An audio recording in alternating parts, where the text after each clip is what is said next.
¿Se han preguntado alguna vez cuánto hemos evolucionado los seres humanos desde el comienzo de la Tierra? ¿Y cuál ha sido el papel del trabajo en esta evolución? Pues el trabajo está en todo lo que hacemos. Un libro nos puede ayudar mucho en esto. Yo tomaré de referencia el papel del trabajo en la transformación del mono en hombre, que dice: hace centenares de millones de años vivía en un lugar de la zona tropical, quizás en un extenso continente hoy desaparecido en las profundidades del Océano Índico, una raza de monos antropomorfos extraordinariamente desarrollados. Estaban totalmente cubiertos de pelo, tenían barba y orejas puntiagudas. Vivían en los árboles y conformaban manadas.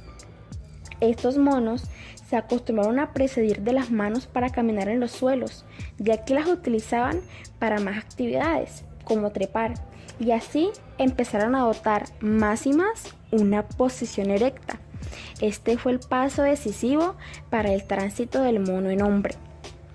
Y puesto que la posición erecta había de ser para nuestros antepasados peludos primero una norma y luego una necesidad, de aquí se desprende por el cual entonces las manos tenían que ejecutar funciones cada vez más variadas, pero solo pudieron ser en un principio funciones sumamente sencillas como recoger los alimentos.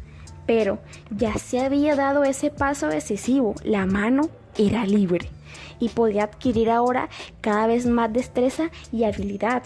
Y esta mejora era heredada de generación en generación. Aquí vemos pues que la mano no es solo un órgano del trabajo, sino que también es un producto del mismo. Por la trascensión hereditaria es que se da el perfeccionamiento de la mano, ya que cada generación la usaba para tareas más complejas. Así se desarrollaron los músculos y con mucho más tiempo los ligamentos. Pero la mano no era algo con existencia propia e independiente. Era únicamente un miembro de un organismo entero y sumamente complejo, y lo que beneficiaba a la mano también beneficiaba al cuerpo. Con cada nuevo progreso, el dominio de la naturaleza, comenzando con la mano y con el trabajo, esto iba ampliando los horizontes del hombre, haciéndole descubrir constantemente en los objetos nuevas propiedades hasta entonces desconocidas para ellos.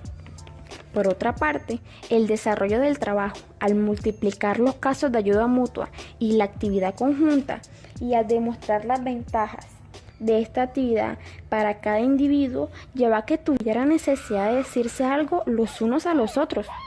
La necesidad crea el órgano, que es en este caso la laringe poco desarrollada del mono, que fue transformada lenta pero efectivamente mediante modulaciones que producían a su vez modulaciones más perfectas, mientras que los órganos de la boca aprendían lentamente a pronunciar un sonido articulado uno tras otro. Primero el trabajo y con él la palabra articulada. Estos fueron los dos principales estímulos cuyo baja influencia el cerebro del mono se fue transformando gradualmente en un cerebro humano, y a medida que se desarrollaba el cerebro, se desarrollaba también con él los órganos de los sentidos. El desarrollo gradual del lenguaje va acompañado con el perfeccionamiento del oído y también con el de los otros sentidos. La manada de monos se contentaba con devorar alimentos de una zona determinada. Se trasladaban de un lugar a otro y luchaban con otras manadas para conquistar nuevas zonas de alimentación. Pero la escasez llegó y con esto se ven obligados a suministrarse con una nueva comida.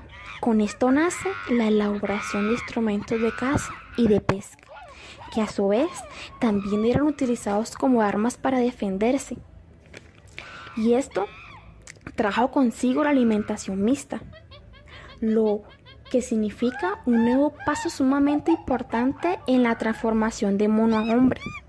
El consumo de carne ofreció al organismo en forma casi acabada los ingredientes más esenciales para su metabolismo, y con ello acortó el proceso de digestión, ahorrando tiempo, materiales y estímulos para que pudiera manifestarse activamente en la vida del propio animal.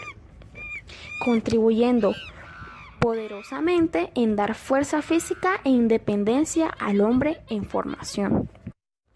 Pero influyó mayormente en el cerebro, recibiendo las sustancias que necesitaba y así poder hacer más notable su desarrollo y ser perfeccionado de generación en generación.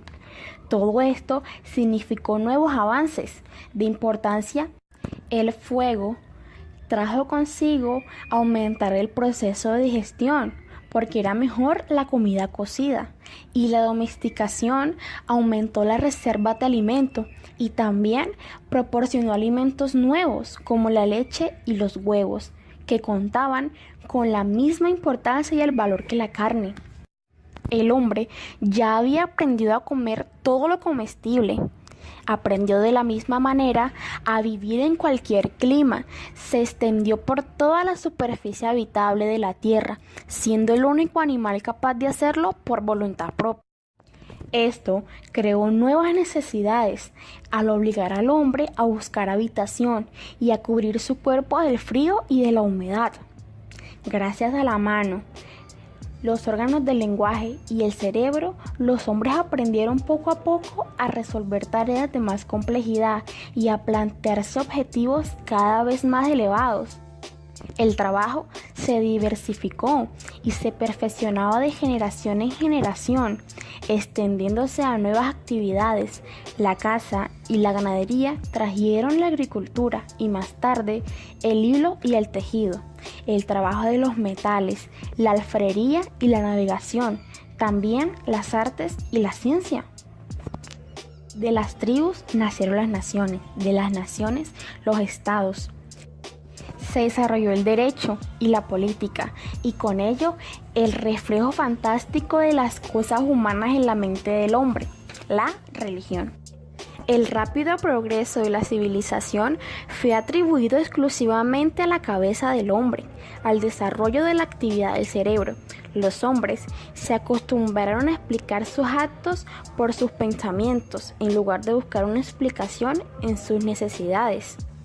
Así fue como en el transcurso del tiempo surgió esta concepción idealista del mundo que ha dominado el cerebro de los hombres, sobre todo desde la desaparición del mundo antiguo y que todavía sigue dominando.